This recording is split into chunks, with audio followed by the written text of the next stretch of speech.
Hi, my name is Dr. Aaron Block. I am a family physician in the Dayton area, and I am also a sitting member of the Board of Health for the Dayton-Montgomery County Public Health Department. We have almost reached the 1-year anniversary when COVID-19 was first recognized as a pandemic in this country.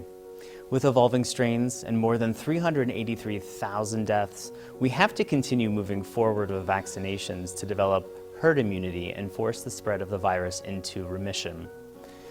Herd immunity is referring to a large population that has protection against a certain illness. We need about 60 to 70% of our population to hold immunity in order to shut down the majority of viral transmission.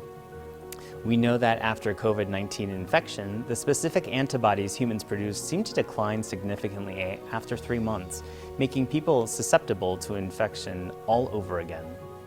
Vaccinations were originally developed in 2012 with the first break of SARS, and were further studied in 2014 with the MERS outbreak, both in Southeast Asia. So these are not really brand new vaccinations. The specific gene sequences used in the new vaccines were modified and then tested starting in March of 2020, and this still has ongoing data collection for long-term results. Due to the sheer volume of vaccinations needed, health organizations are releasing them in batches per state guidelines and stratified by highest risk to lower risks. The 2 vaccinations that we currently have available that have been granted emergency use authorization by the Food and Drug Administration are from Pfizer-BioNTech and Moderna. The similarities of these 2 vaccines is that both are mRNA vaccinations that send a recipe to the protein factories in our cells that make pieces of the spike that sits on the outer shell of the coronavirus and activates the body into making antibodies specific to the spike.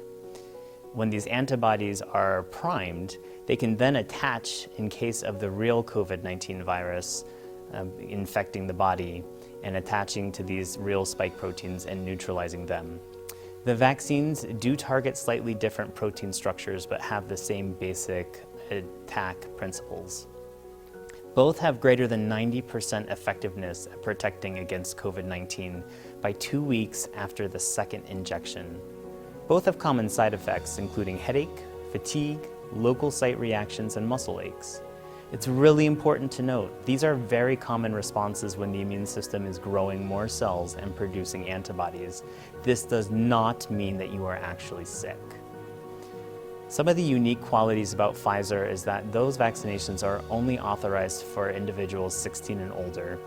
One of the challenges of the Pfizer vaccine is it does require supercooling with storage at -94 degrees Fahrenheit, making it difficult to transport and requiring special freezers. When it is warmed, there's only a 2-hour window before the vaccine expires.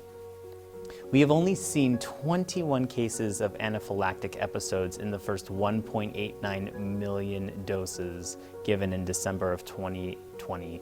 This means that only 11 people out of 1 million have a serious reaction to the vaccine, and 81% of those individuals actually had previous reactions to vaccinations they had had earlier. The other thing to note about the Pfizer vaccinations is that the 2 doses must be given 21 days apart. Some of the unique qualities about Moderna is that it is only authorized for people 18 and older. It requires cooling and storage at -4 degrees Fahrenheit, which actually can be done by a typical freezer.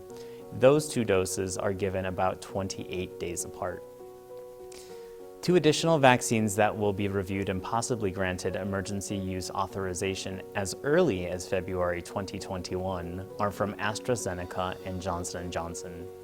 AstraZeneca in their vaccine uses a harmless, modified form of an adenovirus that causes the common cold in chimpanzees.